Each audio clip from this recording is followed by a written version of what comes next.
Well, we're back again with the Unlearning podcast. My name is Stuart Delony, and I'm here with Karl Forehand and JD Forehand, where we talk about, what do we talk about? We talk about news, we talk about faith, we talk about mental health, and we talk about whatever else is on our minds.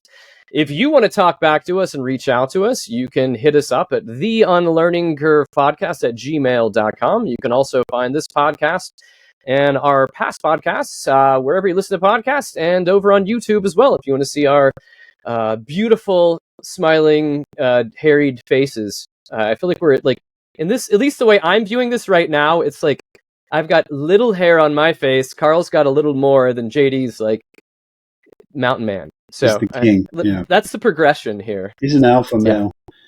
He is. He's very alpha. And speaking of alphas, Karl, what are we talking about? We're talking about troops. We're talking about the Orange Messiah. We're talking about crazy shit in the news that is probably only going to get crazier. Yeah, Trump has National Guard troops sweeping the parks or landscaping the parks, basically putting down mulch in the parks in D.C. I was going to say, though, also, we do respond to our listeners because we did last week because someone said, hey, take the intro off of that because it makes it sound like something, religious or whatever.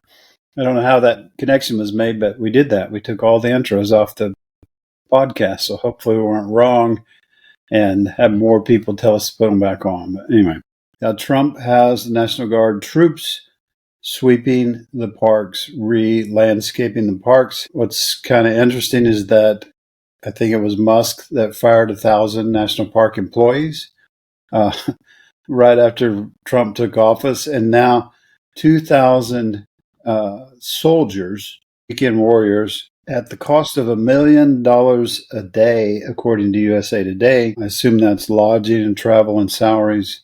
They're sweeping the parks, and I kept hearing Trump's voice when he was talking about the thing in Ohio. You remember when they're eating the dogs, they're sweeping the parks, they're sweeping. That's what I want to say. We had National Guard troops that you took away from their families, not to mention when these guys have other jobs, right? Mm-hmm. National Guard troops have other jobs, right? Mm-hmm. And that's why they call them weekend warriors, because they train once a month. And their employers usually have that assumption, and so on. But these people are taken away from their home, their environment, and sent to walk around and intimidate people in liberal cities. That's the pattern so far. And now they're landscaping DC parks, right? Now you're knocking this, Karl, but have you seen how they've done this? Like how they've been grooming the different bushes. This is, one of the pictures I've seen, this looks like a real English garden. We're in a better place now. Yes. Because that's what people sign up for in the military. Like, yeah, I want to serve with the artillery. I want to be on the landscaping crew. But we do have to mention Trump was sending them there because of the crime. And was the crime like weeds or like overgrown things? If we have them out there just whacking them weeds, I don't know. And actually, that weekend, I was actually driving through DC to move my daughter in. And we drove next to the Pentagon. We could see the Washington Monument. And it was pretty scary that I didn't see any crime. The hellscape that was DC, that we somehow made it through. It was touch and go for a couple minutes when I saw, some weeds or untrimmed bushes. But beyond that, we made it out barely alive. I heard it was the weeds that carjacked Big Balls. Yeah. Poor Big Balls. Oh my gosh. They really got to get rid of those dandelions. They're really ruining the resale value in the houses. He's preoccupied with sweeping. I don't know if you heard in the campaigns when he was talking about the forests. I thought you meant Big Balls. I was like, did they hang that low? They hang that low? He can get into sweeping? You're talking about Musk's guy, right? Yeah. He's still in the government. Big Balls still works for the government. Yeah, that's what I was talking about. One of the reasons why Trump was so upset is because Big Balls got carjacked in DC.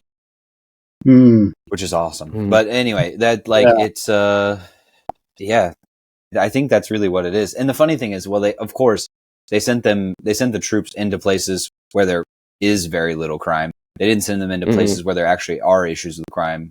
where like that's the whole Republican Like thing red is like states. send in the troops, in red states, but even in Washington D.C., you want to break it down. Like there are parts of Washington D.C. that have higher rates of crime, but that's not where they're sending the soldiers. So again, it's all this bluster of just like I'm going to send it, and it's just like they're not. And even like you were saying, like they're sent to intimidate. But from a lot of the stories on the ground, there are some stories of like violence breaking out. Of course, when you send a bunch of people with guns with a bunch of people that are already pissed off because the government is a pile of shit, there's going to be violence. But most people are saying like the vast majority of what they're doing is like telling people to stop loiter, smiling at people, and putting drunk people in Ubers. It's like, again, what a great use of tax dollars. Anyway, I do think it is interesting that it does take 2,000 weekend warriors to equal 1,000 National Park Service people. So that's a very good point. Thin brown line, or I don't know what their color would be, but I assume it would be like green or brown. We should get some National Park Service, like the thin blue line flags, but we got to change the colors. Yeah, he seems to live in micro moments. You know, crime is at an 30-year low. Violent crime, I believe, is the statistic in D.C. when he started this, like JD said. But he was obsessed during the campaign. Almost every speech he gave included that they needed to sweep the forest in California to stop the wildfires. And there's a little bit of truth in that, right? Yeah. You kind of need planned fires every so often because they happen in nature, right? Mm-hmm. The undergrowth and all the stuff that falls on the forest floor gets burned off, right? And at a small level, that's healthy for the forest on a regular basis. But when it builds up, then you get cyclone fires and all that kind of stuff. And so there's there's a little bit of truth in there that, maybe we should manage the forest better. But he's just preoccupied. We need to sweep the forest. Like that's his brain only works in fits and starts, so he just gets a piece of the information. I know. It's just that's what I'm trying to say. It's whatever the last person says to him. He's like, okay. He's like the kid that fucked up their report and like didn't do it, and they have like a line that they're like, oh, I remember to bring this from home, and so they're just like, the mitochondria is the powerhouse of the cell. Mitochondria is the powerhouse of the cell, and they stumble through their whole speech, and they're like, and the mitochondria is the powerhouse of the cell. Boom, nailed it. Like that's what he is. Mm-hmm. He's like the second grade kid that forgot to do their fucking homework. But it's scary, but it's also it's kind of funny sometimes watching. Yeah. It is. The end of American democracy. We have to at least find some time to laugh at it because it's so stupid. Gallows humor has been big for me recently. But yeah, it's the same thing with the windmills, though, right? Yeah, they're killing millions, trillions, maybe big numbers of birds, biggest birds you've and ever the seen, whales, folks. Yeah. The windmills kill the whales too. I like that one too. I tried to get the local guy here that's the windmill guy to do an interview with me about the windmill. About they're not really windmills. Is this guy named Don Quixote? They're turbine. Is this local guy Don Quixote? Is that like your? No, come tell me about them. He's the guy that kind of when he's actually a mortician, but when the windmills are coming to our area, we have. It'll be perfect for the birds. Yeah, we have 4. Is he also into taxidermy? we have 4. It's a one-stop shop. You're not gonna let me get the thought out. Sorry, Carl. We have 4 windmills, 4 wind turbines that produce enough power that we use in our town, and he kind of got that going, and then. There's a couple of huge farms nearby with 100+ wind turbines that produce a lot of electricity. They're very quiet. The stats are like a bird, or less than the birds that fly into windows and stuff like that, that die from these. They're not loud. They're not ugly, like he says. They're kind of a part of the landscape, and they're he just doesn't know. And like JD said, he gets bits and pieces of information, and many times he's the problem, and he's funded by big oil. So big oil doesn't want renewable energy at all. No, we're bringing back coal now. We're bringing back clean coal. Clean coal, as they like to call it. Yeah, clean coal. I've seen that. Yeah. But again, another thing that Trump knows. That's like sanitary shit. I don't. Yeah. Right. Yeah. Polished dirt. But it's the same thing with that. That's when he was on the campaign trail talking about the coal, the clean. They take it out, they wash it, and it's like they're doing a process to it that makes it burn less, or like they're like filtering out some of it, but it's not like it's clear now, folks. It's not even black. Goes in black, comes out, you can barely see it. Like, that's all that shit is. He's just like gets a piece of a premise and then just stumbles down the hill like fucking Jack and Jill over his self. Goes in black, doesn't comes know what out he's white. doing. Am I right? We need the forest swept, and he's probably never swept anything in his life except stuff under the rug. Or the hair. The hair across his plastered from onto his head from the back forward. Yeah.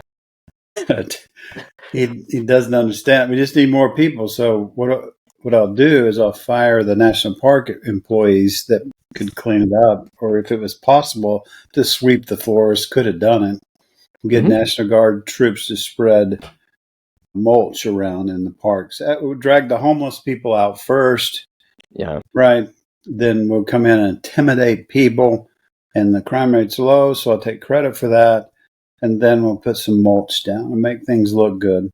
And like everything else, never solved any problem in all that process, other than spend a lot of tax dollars to convince some people that have low understanding somewhere to vote for him. I am a big fan of make work jobs, though. I think we should do like the New Deal again, where it's just like anyone who wants a job, just like planting trees, good.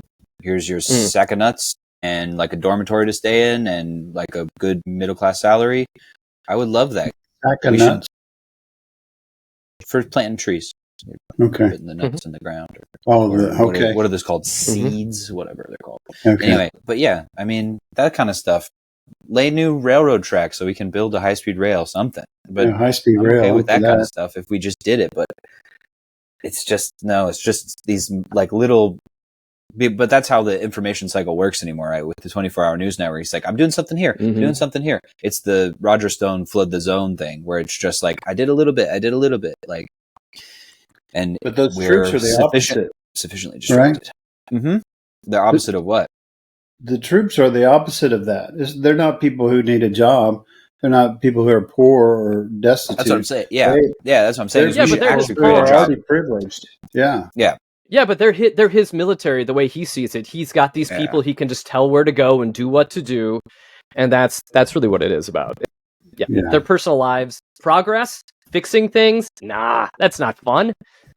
We just want to do these like tiny little moments of flex that don't accomplish anything and just waste a bunch of money. I mean, his presidency is essentially a series of bad speeches and ribbon cutting ceremonies. So if he gave the people he dragged out of there a job putting mulch in the parks, then I'm good, right? The homeless people that he kind of dragged out of there, give them a job beautifying the parks or whatever.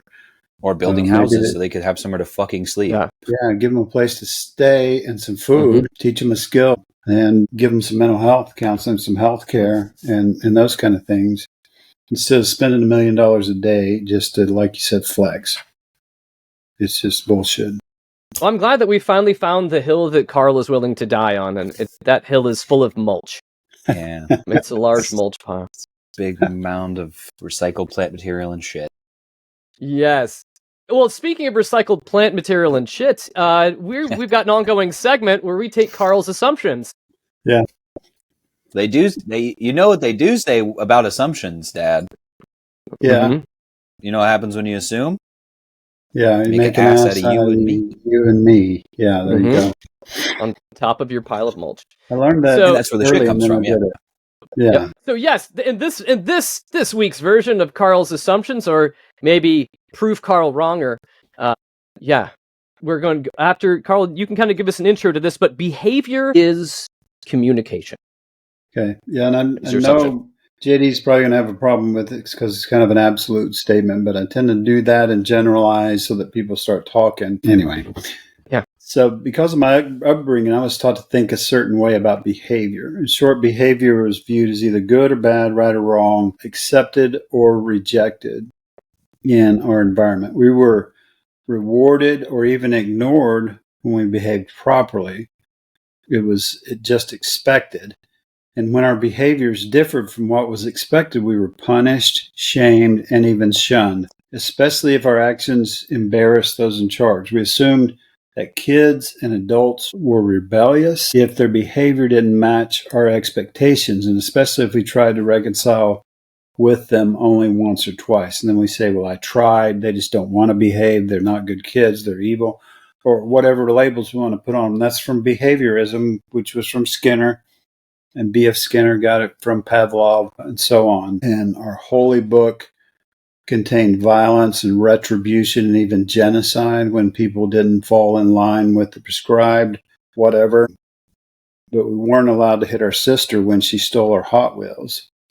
But we could wipe out populations because they didn't match up with the expectations. They didn't behave right. Narratives and assumptions were misguided, and I'm sorry to read to you, but that's the best way I know to get the information started. Their narratives and assumptions were misguided and labeled my behavior as sinful or rebellious. They believed I didn't want to behave, but they had no idea how the brain functions, especially when it perceives danger. So most times when we're misbehaving, it's not that we don't know the rules. It's not that we don't want to behave. It's that we can't. Mm-hmm. So they would have been better to understand that behavior is most often an effort to communicate my needs and what I get from them. When they understand this, the communication gets better. And the attachment from the caregiver makes all the difference in the world. We can talk about specifics in a minute, but that's the basic understanding that we can get into the axioms and the research here a little bit in a minute, but basically it's that from birth you're trying to communicate what you need, right? Mm. A baby cries because it's hungry, because it's diapers, causing them discomfort. They're too cold, they're too hot, their tummy hurts. That behavior is not rebellion. It's not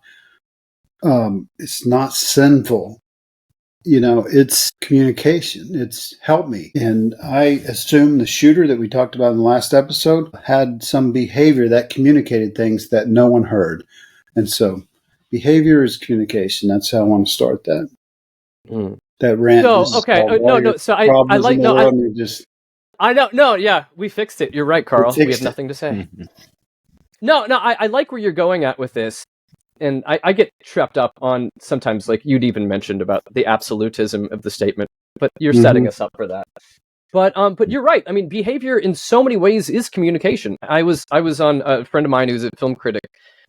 I was on his podcast a little while back, and one of the movies we were discussing was The Passion of Joan of Arc, which is like a silent film from like the 30s.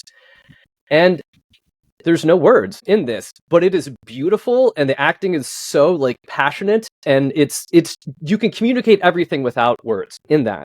But I also think there's a lot to us where, and we may get into this more, is behavior is communication, but not all communication is communication. Meaning that oftentimes like the church can teach us how to fake it, can teach us how to hide and go underground and all those other kind of things. Mm-hmm. So I think then those around us can assume that we're communicating via our behavior, but it may just be modeled after what we need to do to survive. Yeah. I don't think that's exactly what you were going after, but that's what pinged in my brain. Yeah, and that makes it more complicated, right? Mm-hmm. Yeah, defense system. So when we experience trauma or violence or whatever, we have adverse reactions. And those adverse reactions lead to defense systems, right? Mm-hmm. And those defense system is then we're using our communication to stop something or, to avoid feeling something, right?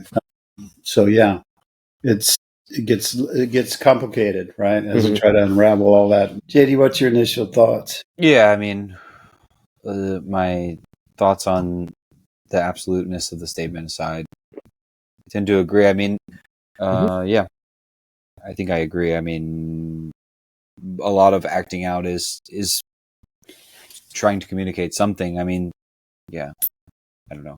I think I do. The one thing that I was thinking when I was thinking about this, because I don't have that many critiques of it as itself, but I do think it's important not to only look at the behavior though, because there's too many things. Like I was thinking of how people behave in church, similar to like how Stuart was talking about the language that we use in church kind of is going along to getting along to get along. I think there's a lot of that kind of with how people act. They, you bow your head even though you're thinking about something else or whatever. So I think you can't always just expect yourself to be able to read what the behavior is communicating. We actually have to use real verbal, or what, it doesn't have to be verbal, but we have to use some sort of communication to suss out what the actual meaning is, because looks can be deceptive. Yeah, that's a very good point. So it's not the normal reaction for me would be, what the fuck is wrong with you? Right. Yeah. You know the rules, you just don't want to behave. Right. So the questions are not what the hell's wrong with you? Why won't you comply? The question is, what's that about? Yeah. Right. I see you acting this way. What's that about? What's beneath that? There are techniques, there are ways in therapy and so on that we can get down below the surface and say, what's that communication about? You're obviously acting out, as JD said, but what's beneath that's causing it? Well, and there are a lot of like sociological techniques you can use, but there's one that everyone can use, which is just talk to the person and ask them questions and try to like, don't freak the fuck out. Yeah. That's usually a pretty good method, and you'll get a lot of it. But I mean, you have, again, like, going, just not to harp on that point too much, but you do have to return to it, because they're communicating with you, but it's, in most cases, it's in a language you may think you understand, but you don't. And so you need to have them translate it for you. And they may not even, they may mistranslate it on purpose at first. You have to give those things time, because you have to build that relationship, but you do have to get it from the horse's mouth, so to speak. Yeah, that's real solid. These axioms, Paul Wozlowick, Janet Bevan Bavelis, I should have practiced this, Don Jackson, I can pronounce that one. All behavior, even nonverbal actions, has communicative value. When we observe infants learning to navigate the world, it's where we get a lot of that information. They say one cannot not communicate. One cannot not communicate. We're always communicating something. Every communication has both a content and a relationship aspect. The nature of the relationship is defined by how communication is punctuated, how people interpret the sequences of their interactions is the punctuation, influences their understanding of the relationship. They say communication involves both digital and analogic modalities. Digital is the verbal or symbolic part of the communication. Analogic is the nonverbal cues like the body language. Interhuman communication, I can feel people falling asleep right now. Interhuman communication is either symmetrical or complementary.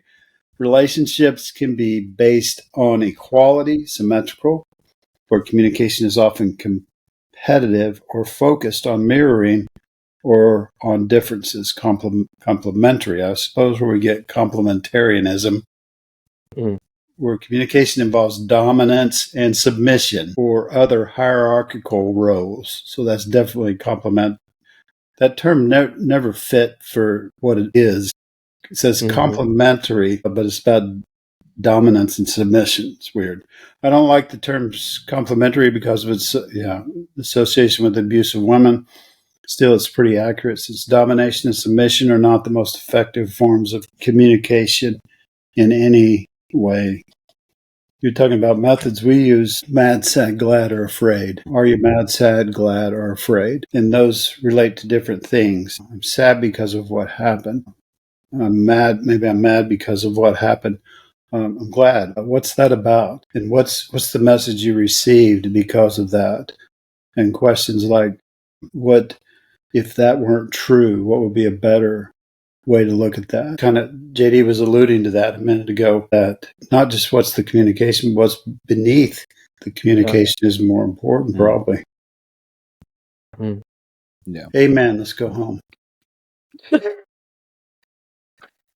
I mean, it is interesting, especially that I know, like, especially looking at this through the lens of children, because it's easier to see us when we're, I guess, kind of have that new box smell is people when we look at it. But it's, I think on the flip side, it's, we also learn behavior. We learn how to survive with that by watching other people's behavior, by watching the way other people communicate. And so I think we also end up picking up some of their tells or their lies or their ways of hiding, because it's not simply that we've, it's like we don't simply have a baby and we have no issues or trauma that we're like dealing with when we're dealing with this child. So it's very complicated to be able to walk this out. But I think, like you're mentioning, just being better regulated, slowing down in the situation, not responding, not reacting directly to what's happening, but trying to see what's behind this. This doesn't seem like this normal person's behavior. Yeah. Digging deeper, asking questions. Yeah, and in the episode before, those two adults I mentioned with my mentee, they were dysregulated. I don't want to talk. I don't want to deal with this. This is difficult. So they weren't regulated. That's a very good point. You can't regulate it.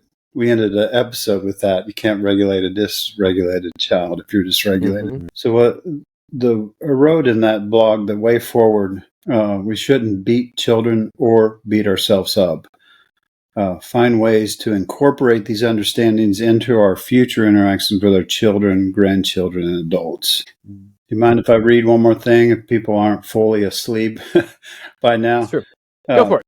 What if the next time a 10-year-old is aggressive or on the playground and disruptive in class, we viewed his actions as a form of communication and responded in a trauma-informed manner? Like JD said, that behavior doesn't immediately communicate what's going on, but it gives us a clue, right? So we can dig deeper. The question isn't what's wrong with you, but rather, what are you trying to tell me? What's this action? What's it about? And what's behind those emotions that you're feeling? What are the shadow messages you got as a child or didn't get or whatever? We eventually get there. Through regulating and restorative practices, we might discover that the boy who arrived at school was already dysregulated when he got there due to his home life and was may have been trying to stand up for his friend that was being bullied. He may not have experienced anyone modeling proper responses to strong feelings, and he is still developing his brain to handle his experiences more tactfully.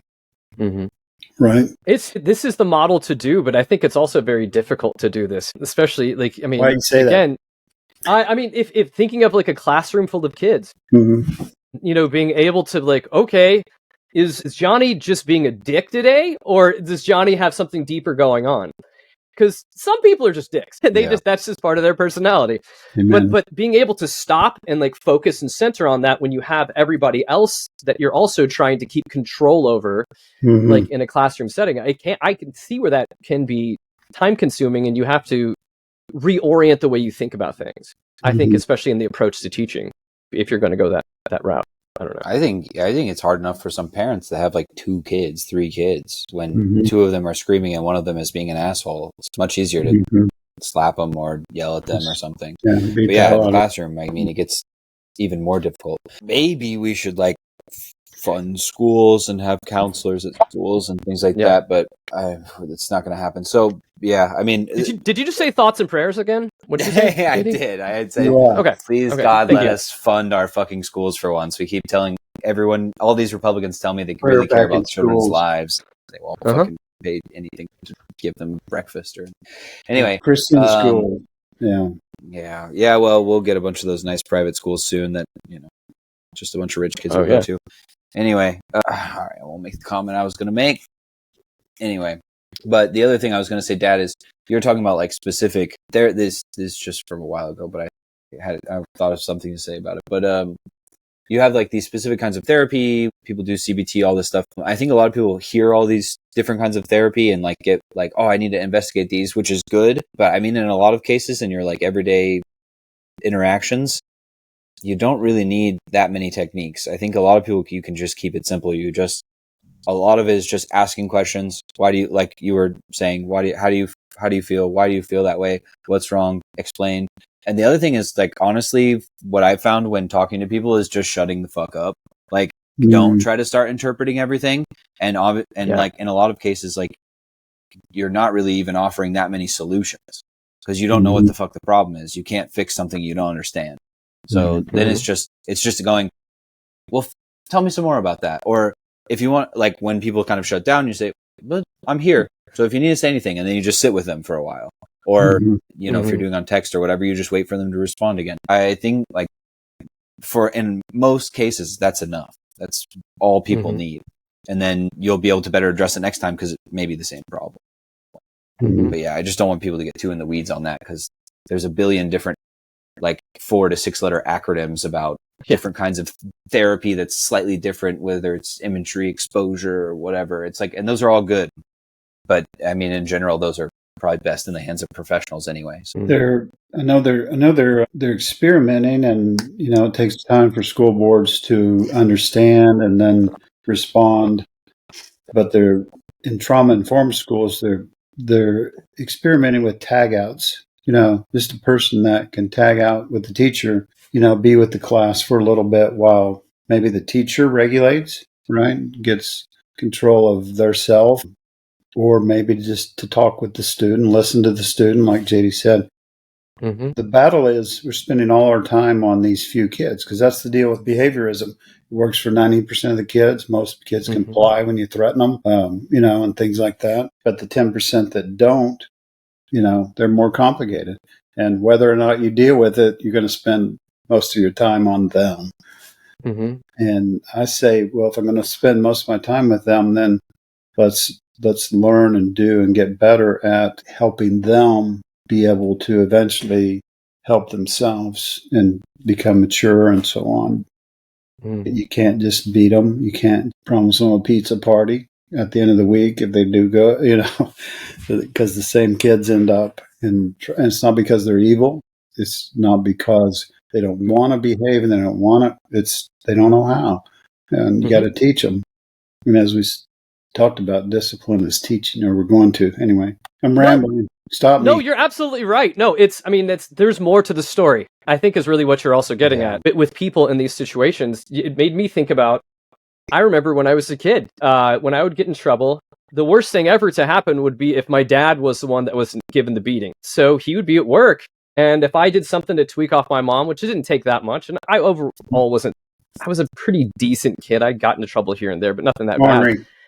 And I learned that, if my mom's like, oh, when your dad gets home, he's going to give it to you. And then I just knew if I worked hard enough to piss her off, she would give me the beating before he would come home. And hers were way better. And so and they never figured this out. Like, it would just be the kind of thing to where I would needle and fix it. I would totally rather take one from you than my dad. And there's different things going on. That was me just trying to survive and not wanting to get what my dad had to give me versus taking something smaller from my mom. And so sometimes in those situations, it's more complicated. Yeah. My mom swung a Hot Wheel track at me one day, and those sting. I don't know, JD, you know what Hot Wheel tracks are? Yeah, they're different kinds but back in the day, Carl, yours were probably metal. Yeah. No, were yours metal, Carl, as a kid? Yours were probably metal. Yeah. Not like plastic ones. They purposely sharpen them and electrify them. Yep. But I put my hand down to block it, and it hit my knuckles. That Hot Wheel track came against my knuckles, and I called my mom. I called her a witch, and she thought I said a bitch, and she went silent. And I knew my dad was going to finish, and so I hid the belt that was used somewhere under his bed or something before he got home. So anyway, that's it. That's probably something I still need some therapy for. Yeah. Those kind of things, but eventually it doesn't hurt that much, You're still trying to resolve. I mean, the kid's trying to resolve shit and make sense of the world, and he's just being forced to comply. That's not helping him grow up. It's not helping him mature, and it's taken me 50 years to get out of it. So Dobson did nothing for you, Carl. What's that? He inherited discipline, but I opened the James Dobson can of worms again. That just sounds like an erotic novel. Dare to discipline.